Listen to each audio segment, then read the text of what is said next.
Hey everybody, it's Miss Cole again, and I want to talk about another book that I really love. And somewhat ironically, this one is called Stiff. It's by Mary Roach. And the irony in that is that I just recently got my vaccine against COVID-19. And so it's kind of how I'm feeling, except not in the way that's all corpseified and gross. Fortunately. Actually, kind of hoping to avoid that. It's sort of the part of the purpose of the vaccine. That and avoiding hospital bills. Definite plus. This one's nonfiction, and the subtitle is The Curious Lives of Human Cadavers. And so this book is about what can happen to not you, but like the you that you leave behind when you die. It's really interesting in the way that it's written, because of course she's dealing with a subject that's repugnant, let's say, in a lot of ways. It's a social taboo. The idea of showing respect for the corpse by embalming it and preserving it rather than letting natural processes take over, even though they do anyway. There are strong feelings, definitely, associated with how we behave towards death and how we behave towards the corpse or cadaver or the body or whatever you want to call it. That gets tied up in all of that. And so this was, I didn't feel at all that it was disrespectful, because of course she's talking about things that do happen. So if there's disrespect, it's not really on her part. Plus, all of the cadavers are donated, so they're done with the person's, consent and approval. And so it's interesting. It's, if you have a weak stomach, maybe this isn't the book for you. But at the same time, it's fascinating and enjoyable, and it's told in, I don't want to say kind exactly, but it's told in a thoughtful way. I think her tone is respectful, remembering that, these are the remnants of people. They're not really people now, but she treats them almost as though they were, and that's, I think, what drew me into the idea that you can effectively still go on doing things that are helpful for society when you aren't even a part of society anymore. It's kind of cool. And so that actually made me start looking into it for myself. And as somebody who's been through more than a few adventures of my own, I probably think about death maybe more than most people do. I don't know. Mostly because we're not supposed to ask other people how often they think about death. But I tend to have a very pragmatic view about it, and, not really keen on an expensive funeral when, I'm not even there to enjoy the party. What the heck? What's up with that? So I like the idea of donating my cadaver, and I've looked into a couple different things. One of the things that I learned when I looked into cadaver donation is that they will not take your cadaver for medical or scientific purposes if you have successfully been an organ donor. Except for your eyes, and it has to do with how quickly they can process, the cadaver.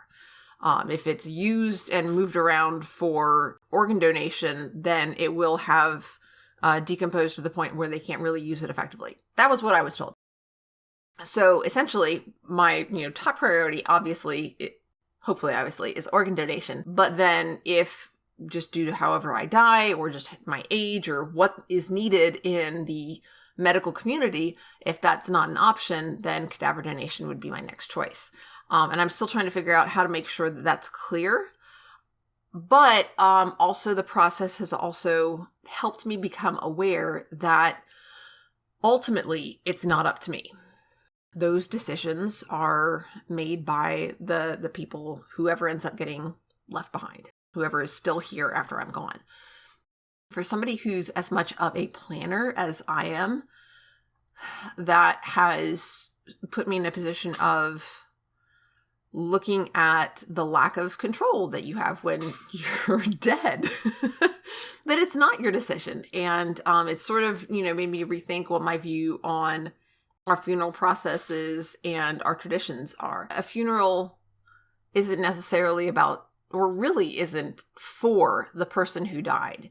It's about, and it's for their friends and their family. And the reason you go is not just to honor that person's memory, but also to support and show that you care for their friends and family, the people who miss them. All of these traditions that have cropped up, we think of them as being about this person, when in reality, they're about the connections that this person has made.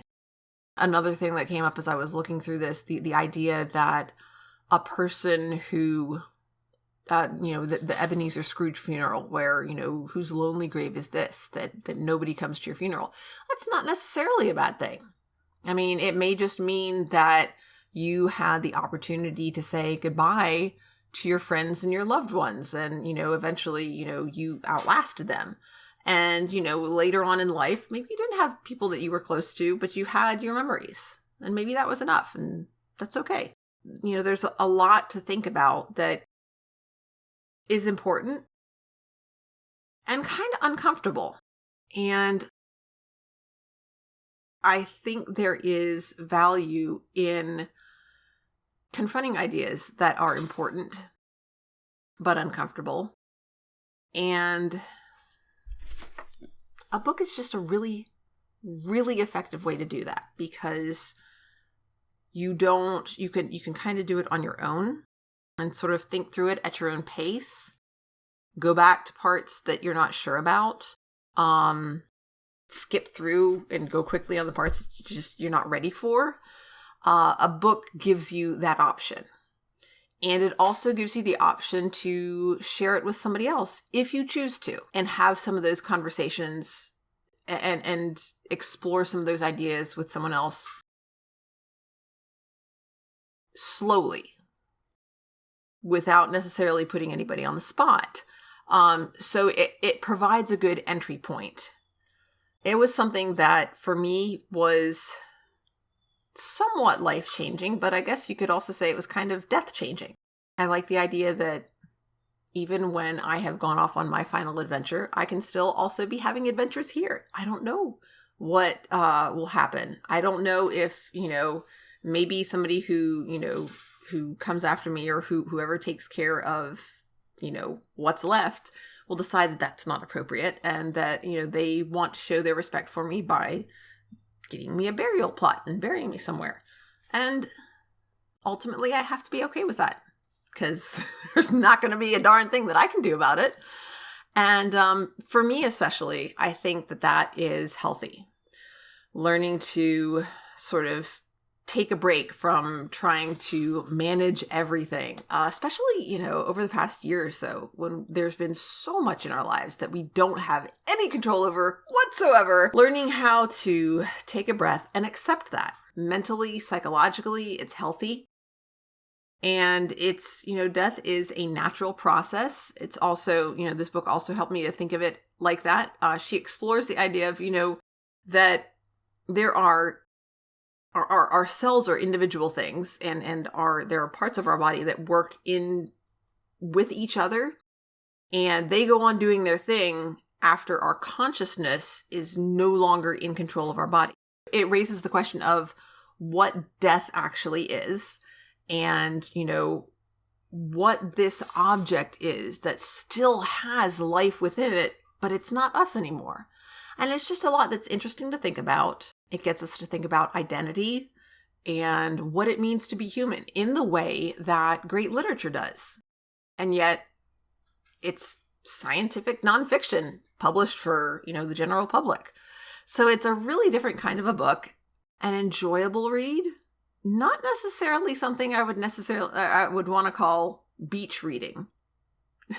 But in its own way, it was enlightening and also a lot of fun. So if you get the chance, I would say go to your library and pick up Stiff by Mary Roach. That's all for now, folks. Hope you have a wonderful rest of your day, and I'll see you next time.